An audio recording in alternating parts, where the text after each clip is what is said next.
Hello everyone, कैसे हैं आप सब। आज हम लोग बात करने वाले हैं फिलॉसफी। दर्शन शास्त्र लीक से हटकर सब्जेक्ट है, लेकिन बहुत ही मजेदार सब्जेक्ट है फिलॉसफी।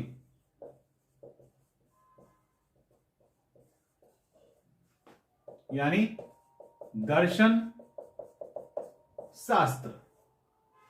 फिलॉसफी उत्तर प्रदेश और यूपीएससी। हाँ, यूपीएससी के लिए बहुत ही शानदार सब्जेक्ट है फिलॉसफी, और यूपीपीएससी के सिलेबस के अंदर भी है। दर्शन शास्त्र एक ऐसा विषय है जो बहुत ही मजेदार होने के साथ साथ बहुत ही स्कोरिंग भी है, और ये हमेशा से सेफ सब्जेक्ट के रूप में जाना जाता है। खास करके दर्शन शास्त्र यानी फिलॉसफी शब्द से जब आप वाकिफ होंगे तो आपके दिमाग में एक बार पहले आएगा क्या कि ये आर्ट्स बैकग्राउंड का लग रहा है। ये आर्ट्स वाले ना ज्यादा पसंद करते होंगे, अगर वो मतलब उनको अच्छा लगता होगा वो पसंद ज्यादा करते होंगे क्योंकि दर्शन शास्त्र है। नहीं, ये बहुत पसंदीदा सब्जेक्ट है किसका? साइंस बैकग्राउंड वाले का, मैनेजमेंट वाले का। जो मेडिकल डॉक्टर इन सब फील्ड के हैं ना, वो यूपीएससी में आते हैं, फिलॉसफी लेते हैं, कुछ ही समय में अच्छे तैयारी करते हैं और क्रैक कर देते हैं। जिनका यूपीएससी से कोई लेना देना नहीं होता है वो भी आते हैं, फिलॉसफी पढ़ते हैं, समझते हैं, आंसर राइटिंग करते हैं, चले जाते हैं पास होके। फिलॉसफी इस तरह का सब्जेक्ट है। अब सवाल है कि फिलॉसफी क्यों लिया जाता है। मन में एक सवाल आएगा, हम लोग पूरा डिस्कस करने वाले हैं फिलॉसफी के पे इंटायर कि क्या पढ़ें, कैसे पढ़ें, क्यों लेना चाहिए, कितना मदद करेगा अलग अलग जगहों पे। तो सबसे पहले फिलॉसफी क्यों लेते हैं, आखिर उनके दिमाग में भी क्या आता होगा फिलॉसफी को लेके। देखो, फिलॉसफी का सिलेबस एक तो छोटा है, छोटा सिलेबस है, बड़ा सिलेबस नहीं है। फिलॉसफी को हम 5 भागों में बांटेंगे। पहला, भारतीय दर्शन इंडियन फिलॉसफी। दूसरा, पाश्चात्य दर्शन वेस्टर्न फिलॉसफी। एक्चुअली इसी के अंदर आता है समकालीन, लेकिन वो इतना भास्ट है, थोड़ा सा मुश्किल होता है, उसके कारण उसको अलग कर दिया जाता है। समकालीन पाश्चात्य दर्शन, सामाजिक और राजनीतिक दर्शन। देखो क्यों लिया जाता है वो हम आपको भी बता रहे हैं। और 5, धर्म दर्शन। ये 5 सेक्शन है जिसमें पूरा फिलॉसफी टुकड़े में टूट जाता है। हिस्ट्री की बात करें, ancient history, medieval history, modern history और वर्ल्ड हिस्ट्री। 4 ही में खत्म हो गया ना, ये तो 5 चला गया। ये भी इसी का पार्ट है, लेकिन चूंकि इसके अंदर अच्छे खासे फिलोसफर को पढ़ना है और थोड़ा मुश्किल हो जाता है, इसी के कारण सबको डर लगता है। तो इसके कारण क्या होता है, इसको हमने अलग कर दिया है। ये सेक्शन ही अलग है, मोटा मोटी अलग ही तरीके से इसको सब जगह पढ़ाया जाता है। अब जब भी कोई आते हैं ना, वो जब फिलॉसफी को देखेंगे तो उनको क्या पहले दिखेगा, अच्छा जहां जहां धुआं है वहां वहां आग है, सभी बंदर कुत्ता है तो सभी कुत्ते बिल्ली हैं, इसीलिए कुछ बंदर बिल्ली हैं, टाइप की कई सारी चीजें दिमाग में आती, बोलती है यही पढ़ना है, ये समझ में नहीं आ रहा। तो फिलॉसफी में बेसिकली जब आप इसको गहराई से देखते हैं, ये सोच के कि क्या हम इसको एज ए ऑप्शनल ले सकते हैं, तब जब इसके नीचे उतरोगे तो आपको लगेगा ये बड़ा ही आसान सा सब्जेक्ट है, और इसको याद करने से ज्यादा समझने वाला सब्जेक्ट है। इसके कुछ कीवर्ड्स को अगर एक बार समझ लिए, एक बार आपका नोट्स तैयार हो गया और एक बार आपने समझ लिया, तो आपको जितनी बार एग्जाम देना है, आप जब भी एग्जाम दो, मान लो प्रीलिम्स का क्वालिफाई नहीं कर रहे हो तो एग्जाम तो देते रहोगे, लेकिन यहां आपका टाइम नहीं लगेगा। और जो इंजीनियरिंग मेडिकल बैकग्राउंड के आते हैं ना, खासकर साइंस बैकग्राउंड वाले, वो बहुत जल्दी स्कैन करते हैं। उनके स्कैन करने, क्योंकि उनका जो सेमेस्टर होता है ना, बड़ा मुश्किल वाला होता है, तो सेमेस्टर की आदत होती है, उसी सेमेस्टर में सबसे ज्यादा कोई फिट बैठता है तो वो ये फिलॉसफी बैठता है। अब फिलॉसफी स्कोरिंग क्यों है ये भी, और फिलॉसफी सबसे पहले आपके दिमाग में ये आएगा, एक सवाल आएगा कि ठीक है हम फिलॉसफी ले लेते हैं, लेकिन फिलॉसफी लेने का कोई फायदा है तो बताइए, क्योंकि हिस्ट्री लें, ज्योग्राफी लें, पॉलिटी लें, वो तो कहीं ना कहीं काम आ जाएगा। फिलॉसफी का क्या काम है? फिलॉसफी एक ऐसा सब्जेक्ट है, और फिलॉसफी एक मात्र ऐसा सब्जेक्ट है, इस बात को समझिए, जिस दुनिया में जो भी चीजें हो रही है ना, उसका जो रॉ मटेरियल है वो फिलॉसफी है। हर विद्वान को फिलॉसफर कहा जाता है। ज्यादा कोई अगर बकर बकर करता है तो क्या बोलते हैं, ज्यादा फिलॉसफी मत झाड़ो, ज्यादा फिलोसफर बनते हो। कभी कोई बोलता है कि सोशियोलॉजी बनते हो, नहीं ना, समझ में आ रहा है। तो वहां पे कभी नहीं बोला जाता, कभी नहीं बोला जाता हिस्टोरियन बनते हो, नहीं, फिलोसफर बनते हो, हमेशा फिलोसफर। क्योंकि ये जो सब्जेक्ट है वो, ये सब्जेक्ट आपको अगर कुल्हाड़ी दे दी गई है तो कुल्हाड़ी को किस पर तेज करोगे, जो जिस पर आप तेज करते हैं ना, वो है ये सब्जेक्ट। फिलॉसफी एक बार अगर आपने पढ़ लिया तो क्या, क्यों, कैसे और सब्जेक्ट पढ़ने का जो अप्रोच है आपका तेज हो जाएगा। फिलॉसफी आपके दिमाग को इतना शार्प बना देता है, चीजों को देखने का तरीका इतना यूनिक कर देता है, और चीजों को आप हॉलिस्टिक वे में देखने लगते हैं। उसके बाद पूरा मॉडर्न हिस्ट्री, पूरी ज्योग्राफी, पूरी पॉलिटी आपको ऐसे दिखने लगेगी। जब आप पढ़ने बैठोगे ना तो आपका दिमाग अपने आप स्कैन कर लेगा, ओके पार्लियामेंट्री सिस्टम ऐसे, यहां पे स्टेट का सिस्टम अलग है, जुडिशियरी में हाई कोर्ट अलग, सुप्रीम कोर्ट अलग, अलग अलग constitutional body, non constitutional body, कुछ प्रीएम्बल्स बने, कुछ आर्टिकल्स है, कुछ ऐसे करके सबको ना अलग कर देगा ये। और यही तो नहीं होता है ज्योग्राफी में, पहाड़ पठार नदी मैदान अलग, एंशिएंट हिस्ट्री, मॉडर्न हिस्ट्री अलग अलग, नेशनल मूवमेंट अलग अलग, डेट्स अलग, कांग्रेस सेशन अलग हो गया, रेवोल्यूशनरी मूवमेंट अलग हो गया, सबको अलग कर देगा। अलग करते ही चीजें दिखने लगती है। यानी फिलॉसफी आपको इतना शार्प कर देता है कि फिर कोई भी सब्जेक्ट याद करना और समझना बड़ा आसान होता है। तो कहोगे ये तो फिलॉसफिकल बातें हो गई, ये तो फिलॉसफिकल बातें हो गई, और क्या कर सकता है। क्योंकि जब तक आपने फिलॉसफी नहीं पढ़ा तब तक, तो जब तक नंबर वाला सिस्टम आपको नहीं बताया जाए तब तक समझ नहीं आएगा। ये फिलॉसफी डायरेक्ट आपके एस्से में मदद करेगा। ये फिलॉसफी डायरेक्ट मदद की बात कर रहे हैं। एस्से आप आराम से यहां से निकालेंगे, एस्से आपका यहां से निकल रहा है, एक एस्से तो निकल ही रहा है, एस्से आप यहां से 100% कवर कर रहे हैं, और एस्से लिखना आप यहां से सीख जाएंगे। दूसरा पेपर 4 एथिक्स है। एथिक्स के अंदर एस्से, इस फिलॉसफी से ज्यादा योगदान पेपर 4 को कोई और नहीं करता। केस स्टडी फिलॉसफी पूरा मदद करेगा आपको, और खास करके इसका जो फर्स्ट सेक्शन है जहां पे क्वेश्चंस पूछे जाते हैं, वहां फिलॉसफी तो पूरा का पूरा आ जाता है अच्छे से। तो फिलॉसफी पेपर 4 के अंदर पूरा का पूरा इन्वॉल्व हो रहा है, ये मतलब एकदम लगभग कवर कर रहा है, ठीक है। और एससी के अंदर अब ऑप्शनल पेपर तो आपका कवर किया, ये भी किया, इसके साथ ही सोशल इश्यूज में ये आपको मदद करेगा। सामाजिक और राजनीतिक दर्शन है ना, पॉलिटिकल, जो कोई भी आप पॉलिटी के क्वेश्चंस लिखोगे या आप कुछ इस तरह के अप्लाइड सेक्शन लिखोगे, क्योंकि फिलॉसफी यूपीएससी अप्लाइड सेक्शन के लिए जाना जाता है, स्टूडेंट वहीं फंसते हैं, और उसी को ये इतना शार्प कर देता है उस मैटर में, आपको इतना क्लियर आप हो जाओगे ना कि फिर कोई अप्लाइड सेक्शन नहीं छूट रहा है आपसे। और फिलॉसफी भटकाता है, फिर सही लाइन पे लेके जाता है। तो जो अप्लाइड सेक्शन है उसके अंदर भटकने की गुंजाइश ज्यादा है, और फिलॉसफी पढ़ने वाले कभी उसके अंदर गड़बड़ी नहीं करते, वो एकदम लाइन और लेंथ पर लिखेंगे जो पूछ रहा है। तो अब समझ में आ गया आम भाषा में कि पेपर 4 और एसए में इसका डायरेक्ट रोल है, ऑप्शनल पेपर में तो है ही है। तो जिन्होंने नहीं लिया है वो अगर सोचेंगे तो फिर आप यहां पे इस एंगल से भी उसको देख सकते हो। अब सवाल है कि आप कहोगे कि हम इसको क्यों लें, है ना, मन में इसके बाद भी आएगा ना, हम इसको क्यों लें।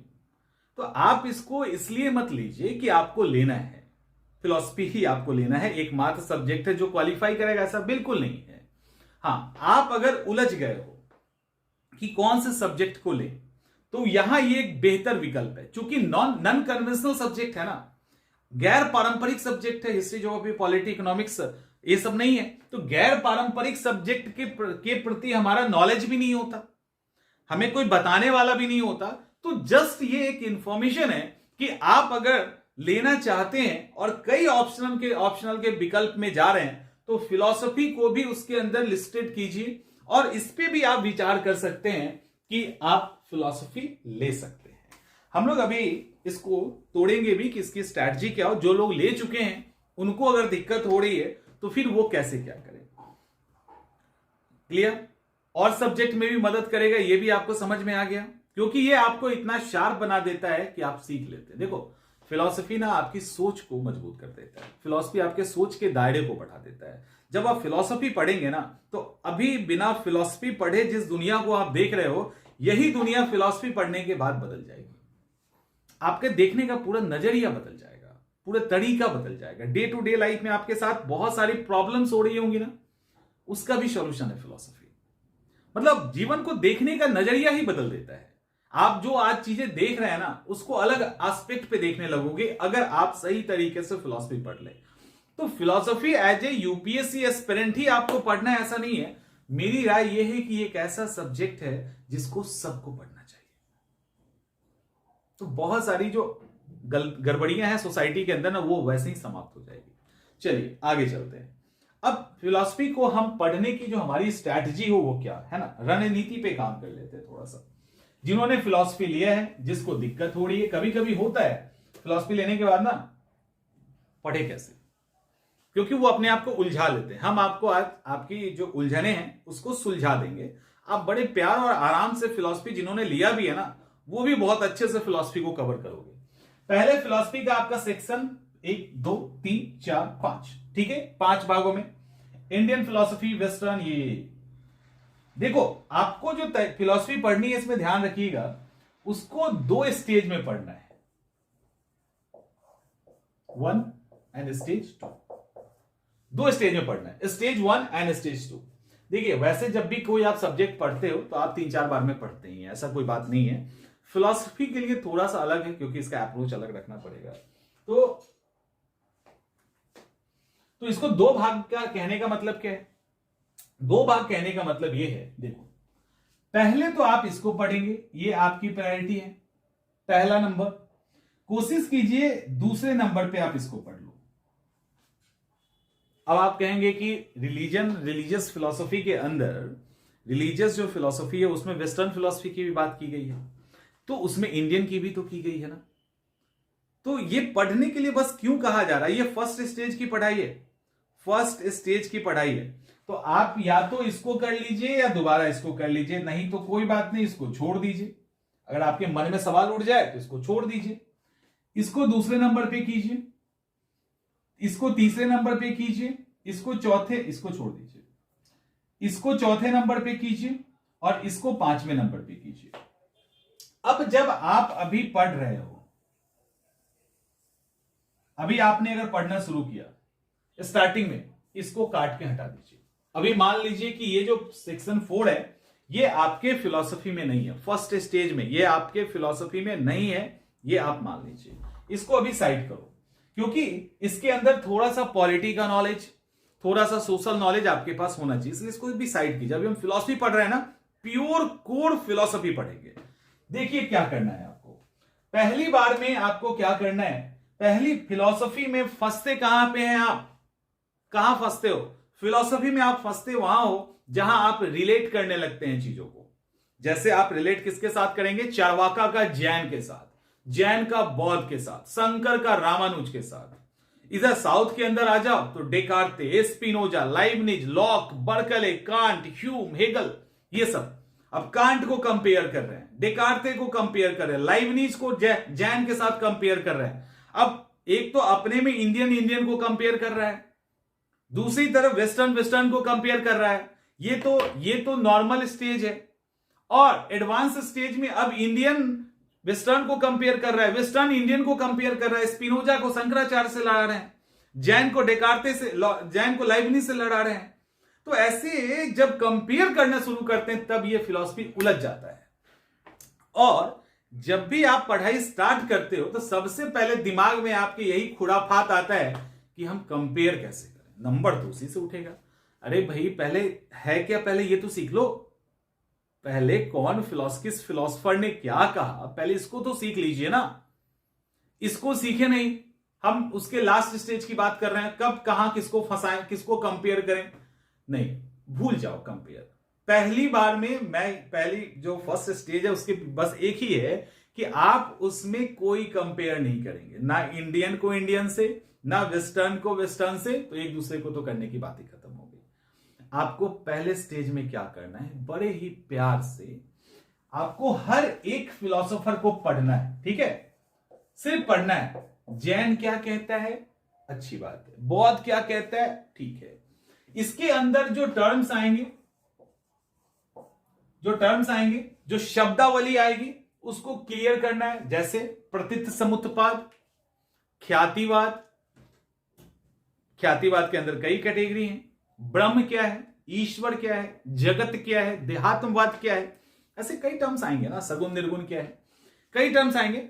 आप आराम से उस जैसे शंकराचार्य को पढ़ रहे हो ना, शंकराचार्य को पढ़ो, माया पढ़ो, ब्रह्म पढ़ो, सत असत को पढ़िए, पढ़ते चलिए। शून्यवाद को पढ़ रहे हैं तो सत असत सब कुछ पढ़ते चलिए। लौकिक सत, अलौकिक सत, सबको समझ के पढ़ते चलिए। उस समय जब आप बौद्ध पढ़ रहे हो तो आपके दिमाग में संकट नहीं आना चाहिए। अब आप कहोगे कि जब हम किताब पढ़ रहे होते हैं तो अक्सर हाँ बीच बीच में और लास्ट में क्रिटिसिज्म लिखा होता है, जिसमें दूसरे के साथ कंपेयर किया जाता है, जैसे चारवाका। अब जैन का पूरा क्रिटिसिज्म होगा, कहीं भी पढ़ेंगे तो पढ़ लीजिए, ठीक है ना। लेकिन आपको क्या ध्यान रखना है कि आप चारवाका को पढ़ रहे हैं तो चारवाक ने क्या कहा नहीं कहा, बस वही पढ़ना है। आपको सिर्फ चारवाक समझनी है, आपको सिर्फ बौद्ध समझना है, आपको सिर्फ स्पिनोजा समझना है, आपको सिर्फ कांट समझना है। कांट का साज क्या है, कांट का साज पढ़ लिए, खत्म कहानी। अब कंपेयर हम बाद में करेंगे, तो कंपेयर करने का काम आपको नहीं करना है। पहले स्टेज में अपने आप को बस इतना संभाल लीजिएगा। जब आप ये संभाल लोगे तो धीरे धीरे करके आपका सब्जेक्ट कवर होता जाएगा। अब यहां इंडियन फिलॉसफी पढ़ने में स्टार्टिंग में आपको कोई दिक्कत नहीं होगी। जब आप वेस्टर्न में जाएंगे तब आपको थोड़ी सी दिक्कत होगी, क्योंकि आप होंगे इंडियन फिलॉसफी के मोड में। इंडियन फिलॉसफी एंड जो रिलीजियस फिलॉसफी है, चूंकि हमारे डे टू डे लाइफ के साथ इसका एक संबंध है। जब ईश्वर की बात होती है, माया की बात होती है, ब्रह्म की बात होती है, तो गली मोहल्ले में ये बात हो रही होती है ना। गली मोहल्ले में बोलता है ये दुनिया नश्वर है, ये इंसान नश्वर है, कोई सगुण ब्रह्म, कोई निर्गुण ब्रह्म की बात करता है, तो ये हर एक आदमी इससे फ्रेंडली है। बस इसको सही खांचे में डालने के लिए आप इस फिलॉसफी को पढ़ते हैं अकॉर्डिंग टू एग्जामिनेशन। तब वहां पे आप सही तरीके से सबको एक सांचे में डाल के उसको एक अरेंज करते हैं, तो वो पढ़ने के दौरान आपको कोई तकलीफ खास नहीं होती है, थोड़े एफर्ट से आप निकल जाते हो बाहर। लेकिन जब वेस्टर्न फिलॉसफी में आते हैं तब यहां गड़बड़ी शुरू होती है, क्योंकि यहां मैटर की बात होगी, फॉर्म की बात होगी, ठीक है, नेति स्पिनोजा की बात होगी। तो ये सब जब होगा तो थोड़ा सा दिक्कत होगा। साज की बात कांट करेंगे, ये ह्यूम करेंगे संशयवाद की बात, तो यहां थोड़ा सा दिक्कत होगा। बुद्धिवाद, अनुभववाद, समझ में आ रहा है? तो ये इससे थोड़ा परे हो जाएगा, थोड़ा इंटेलेक्चुअल टाइप की बात होगी।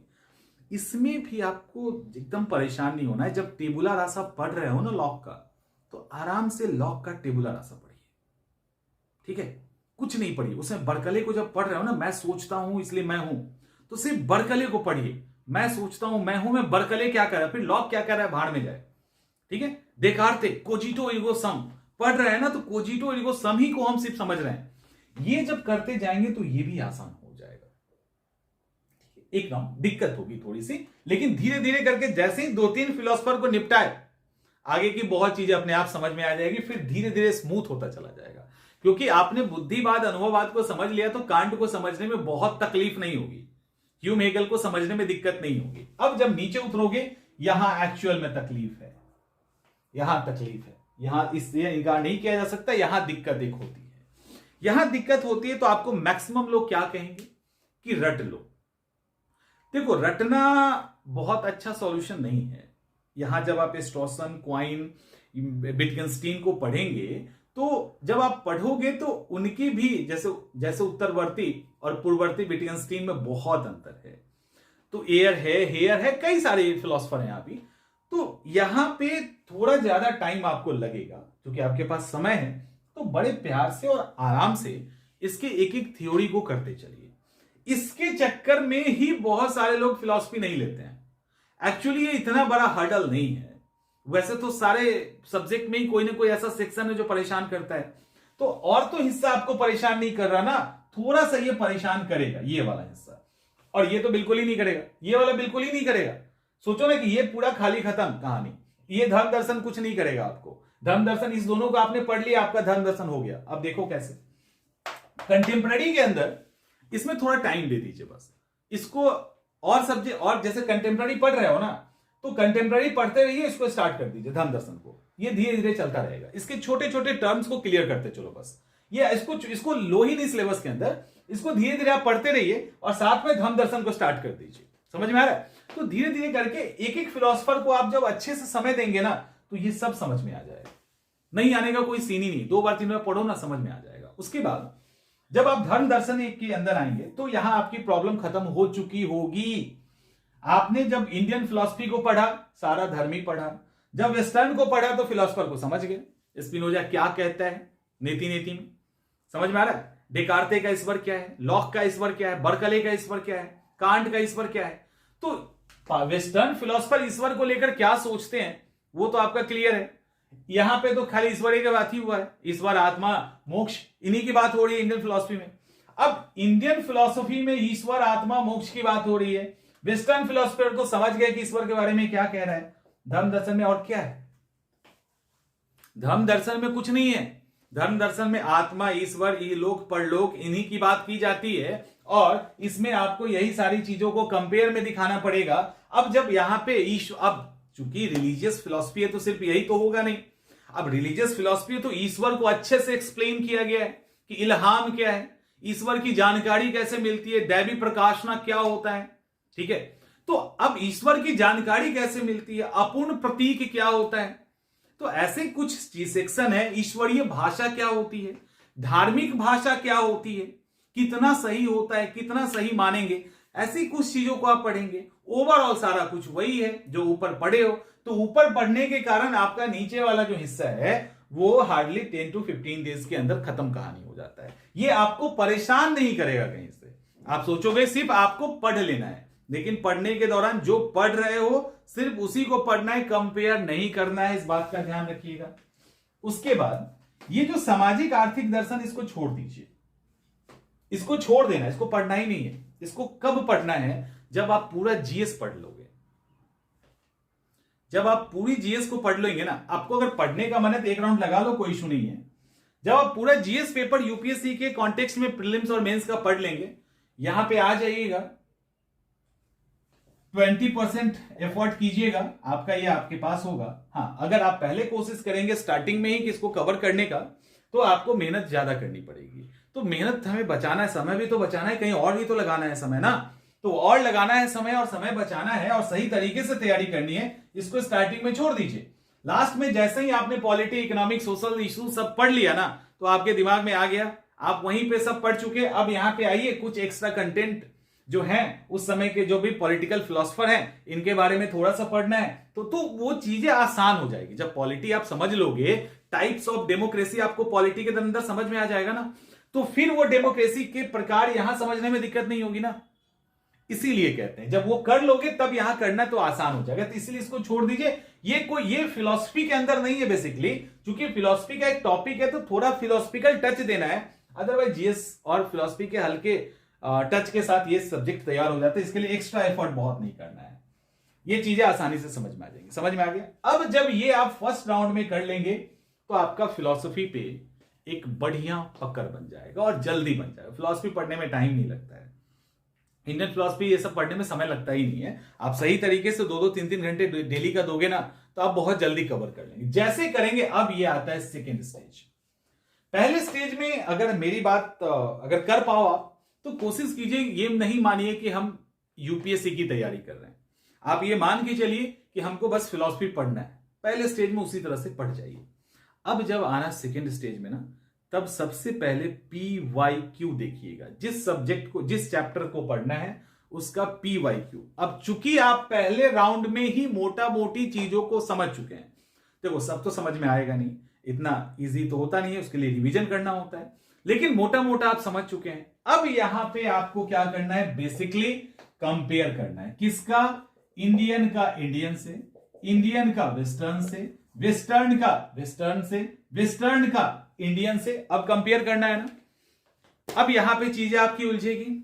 अब उलझेगी तो इसको कैसे सुलझाना है? इसके सुलझाने का बड़ा अच्छा तरीका है।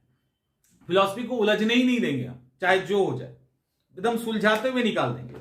अब इसका तरीका है, जब चारवाक को आप पढ़ो तो वहीं पे लिख दो कि चारवाक, वहीं पे नोट्स बना लीजिए कि चारवाक किससे किससे मैच कर रहा है चारवाक का।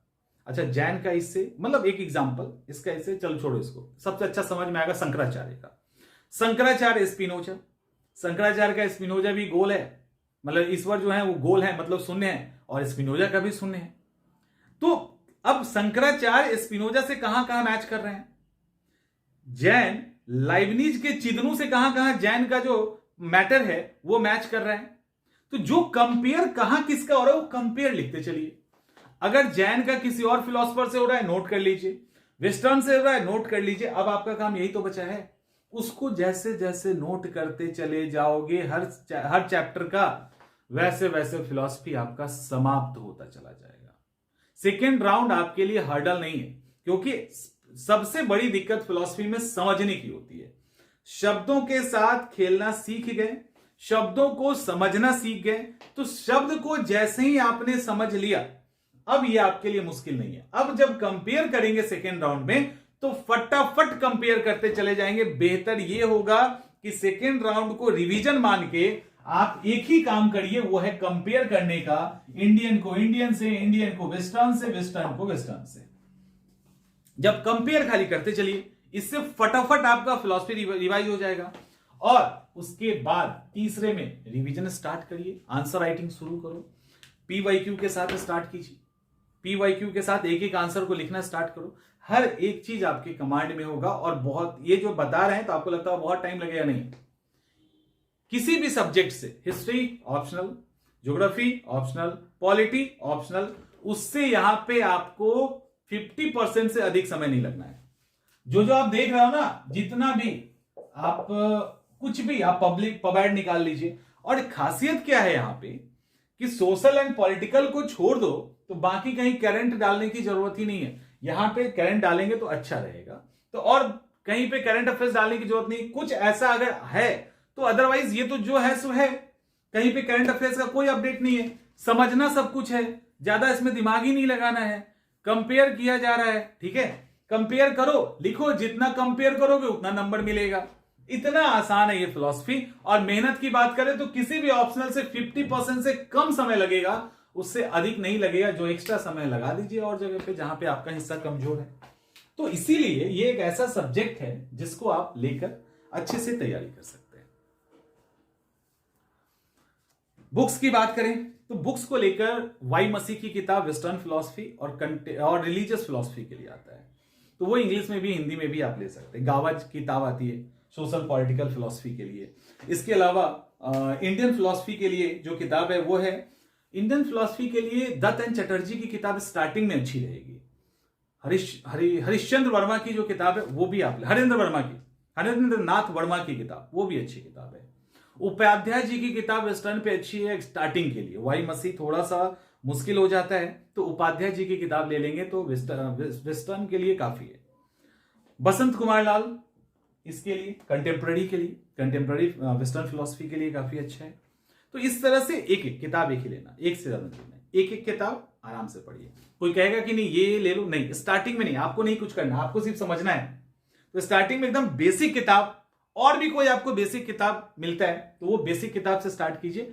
लेकिन ये एक शानदार सब्जेक्ट है। अगर आप ऑप्शनल पेपर पे अपने नजर को दौड़ा रहे हैं या चेंज करना चाहते हैं या नया लेना चाहते हैं और कंफ्यूज हैं, तो फिलॉसफी एक बहुत अच्छा विकल्प है। आप इसके साथ जा सकते हैं। क्यों, कैसे, वो समझा दिया हमने। मिलते हैं अगले वीडियो में।